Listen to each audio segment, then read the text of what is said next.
gonna go ahead and use this that takes the insulation.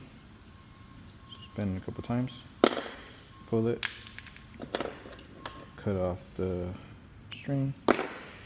Then we're going B. You always want to do B, right? And then we'll get a connector. These are pass-throughs. Pass-through connectors are the best. They're looking at the connector this way, not with the release button. I'm gonna get all these cables and untangle them.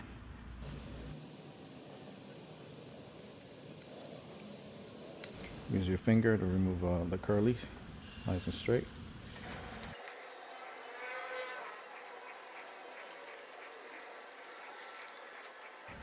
Alright, you got it nice and straight now. Go ahead and follow that. So it's a stripe orange, then orange. Keep them nice and tight. You don't want them jumping around. Then you got stripe green.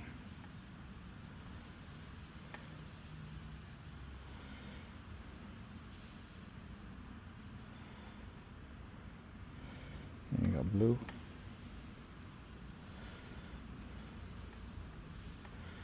Blue striped. And you got green. Then stripe brown. Then brown. You can cut them at this point. Short. Stick the RJ45. These are pass-throughs, like I said. Easy peasy. Before you crimp it, you want to make sure you got the colors right. Stripe orange, orange, stripe green. You see how this one jumped, so we got to take it out.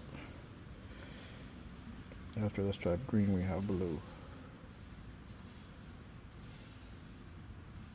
Blue, then stripe blue, then green, then... Okay, try that again.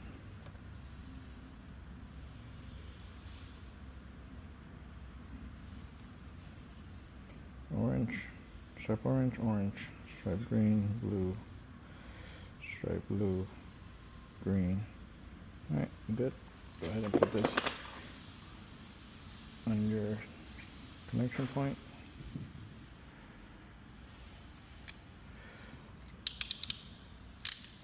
There you go. Obviously you would do both ends. Once you do both ends, you plug it into this device, turn it on, and it'll blink if all the connections are good. And that means you did a good job.